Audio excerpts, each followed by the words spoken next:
Welcome to Business Innovators Radio, featuring industry influencers and trendsetters sharing proven strategies to help you build a better life right now.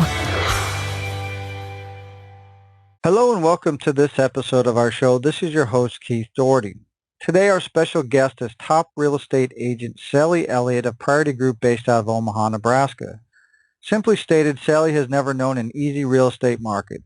Beginning her career as an interior designer and stager, she got her license right before the crash of 2008. In fact, fully licensed by January of 2008. Faced with adversity, she used her passion, knowledge of homes, and personal relationships, which landed her appearances on HGTV's My House is Worth What and Rate My Space. Hard work and perseverance paid off as she was named New Agent of the Year of 2011 for the Prudential Real Estate in Omaha. Now Berkshire Hathaway Home Services Ambassador Real Estate, and she has grown with Berkshire Hathaway as a Chairman Circle Award winner since 2012. Setting out to build a team, she created Priority Group, which encompasses her clients' experiences as their priority. So with all that said, Sallie, welcome to the show. Well, thank you. Thanks for having me. Sallie, if we could start, your bio led us a little bit down the path of how you got involved in real estate, but could maybe you give it, expand upon that a little more of what led you into real estate? Was it kind of something you knew you always wanted to do, or did you kind of stumble into it?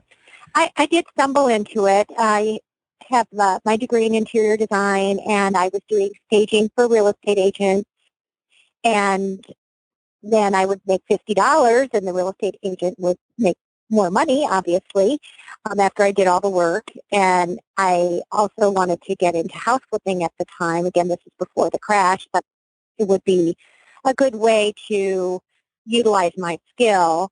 I also have a passion for new construction. It just kind of made sense. Excellent. And in the time that you've built your business, what personal attributes or traits or qualities do you think have most contributed to the success you've had? And then can you maybe talk a little bit about how you developed those? Well, I would say the personal attention to the client, and again, building the team to do the background support is very important, because it's important to be in contact with your clients and keep them informed of the status of whether they're purchasing their home or selling a home. Even if there's nothing to report, it's important to talk to them. And I answer all my own phone calls. I do open houses. I just have so for me, it is a real business and not just a hobby. Excellent. And can you maybe give our listeners a specific example of when your traits played a role in your path towards success? Yes, I had met with a builder, and I thought no one had ever done this before, be a realtor and a designer, and I said I could really help the clients through their building process. How about if we work as a team on the new construction project? So that was very successful. I did all the design for the clients from the beginning of the project to the end, help them with their real estate resale, and I was able to help them with the commission structure, because we were kind of working together on the full project, their resale plus their home build. And to this day, I keep in touch with those clients. So get invited to parties. I try to have an event once a month, inviting people to different areas of our Omaha market, and with some trends of what's going on in the home market, what's going on with new construction, colors, just anything that I can come up with.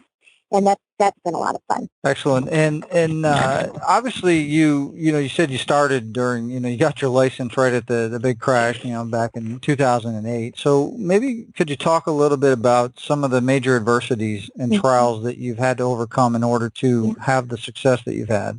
Yeah, that was a big one.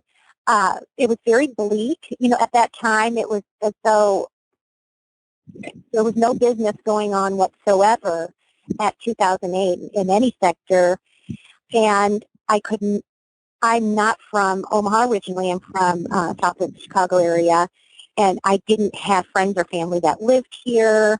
I didn't have a large network of people, and I had to, again, kind of rely on this design aspect of it to be something different.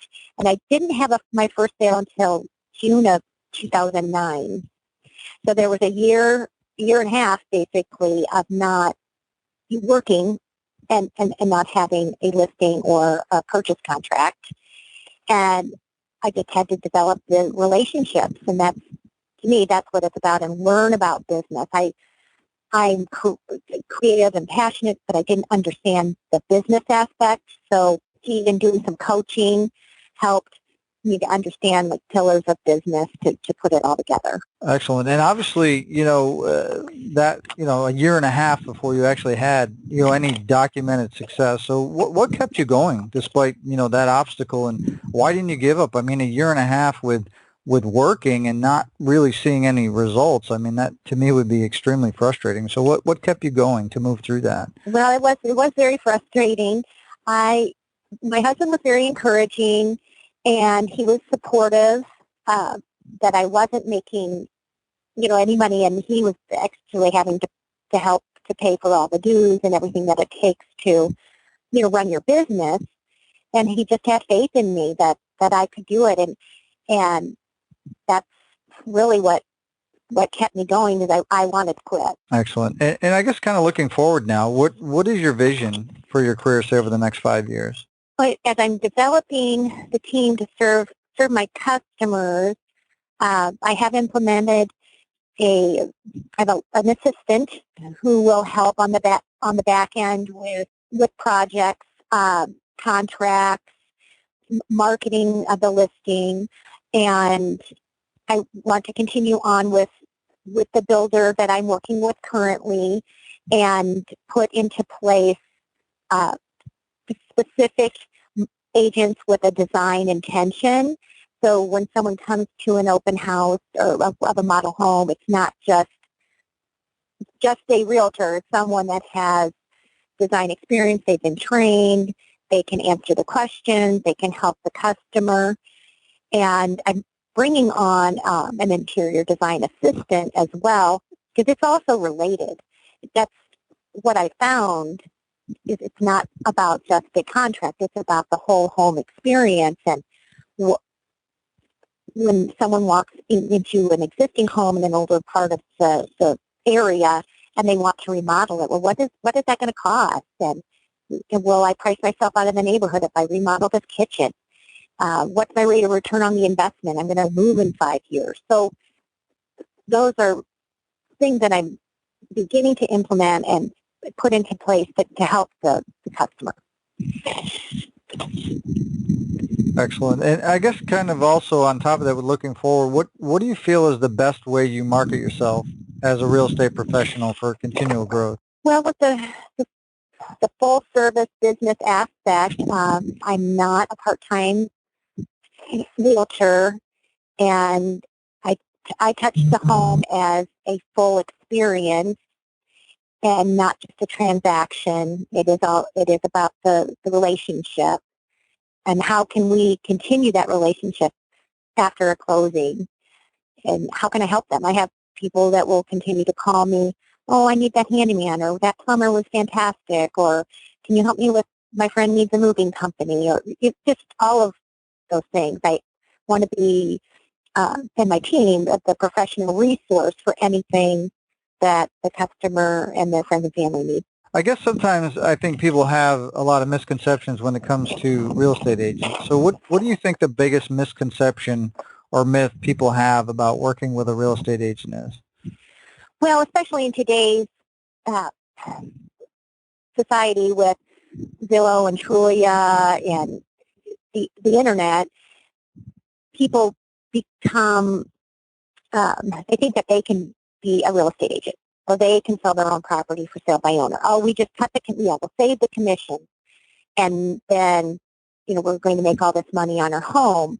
Well, I would say that would be similar to me going on WebMD to diagnose myself. I'm not the professional when it comes to doctoring, so why would I do that? So it's, because those, with all the shows on HGTV, I've been on HGTV, but it gives people maybe a false sense that they can do it on their own, when the reality is a full-time professional realtor will save them time and money and headache in the long run. Yeah, absolutely. I think just from a legal standpoint, right, there could be so Correct. many things that could come up, from disclosures to, Right. we've had numerous people come on the show, and we, talk about the different things that could go wrong. And I don't think a homeowner realizes all of the ins and outs, which, like you said, I'm not gonna go online and diagnose myself and try to perform that, or go to my buddy and say, hey, can you fix this thing on me? You want to use a professional that knows what they're doing. Right. So let's go ahead. Oh, no, I was just going to say, because there are so many real estate agents, when the market is good, it doesn't necessarily mean that they're a full-time good agent. So that would be my advice to the consumers, to make sure that they are full-time and that this is their career. Excellent. And let's say you get a call from a family member in another state, and they want to sell their home. What advice would you give them about selecting an agent that could best serve their needs? Kind of like how you take care of your people. What would you tell them to look for in selecting an agent? Yeah, again, definitely a full-time agent. I would also check to see if they have a relocation certification. I am relocation certified as well. That is a great resource for out-of-town buyers coming in, and it's important to know that information. Someone who knows the city, who has the ins and outs of the process, and you can get a hold of them. I mean, if they don't call you back, then you need to move on to the next person. Absolutely. And I guess if somebody wants to, if they need a real estate agent, especially in your area, which is the Omaha, Nebraska area, what's the best way that they can find out more information about you and how you can help them? Sure, a couple different ways. You can always call me, and that's 402-630-5953. My email is Sallie, that's SALLIEM, Elliott, ELLIOTT @gmail. I also have a website. It's omahaprioritygroup.com. I am also on Facebook, and I believe it is Omaha Priority Group. It does say Omaha Priority Group, Facebook. And we post a lot of things on Facebook, happy clients, just fun events, tips, whether it's selling tips, staging tips, design tips. I'd say my Facebook page is the most active. Excellent. Well, Sallie, we want to, obviously thank you for taking time out of your schedule to come here today and share your real estate business experience with all of our listeners. And if you want to learn more about Sallie, you can visit her site, like she said, omahaprioritygroup.com. We're also going to have a link below this video that you'll be able to click to go to her site, as well as we'll put her phone number and email contact information, so that if you are looking for an agent or somebody that can help you in the Omaha, Nebraska area, you can definitely reach out to her. So with all that said, everybody, until our next show, have a great day, and we'll talk to you all soon. Thanks, Keith. Thanks for listening to Business Innovators Radio. To hear all episodes featuring leading industry influencers and trendsetters, visit us online at businessinnovatorsradio.com today.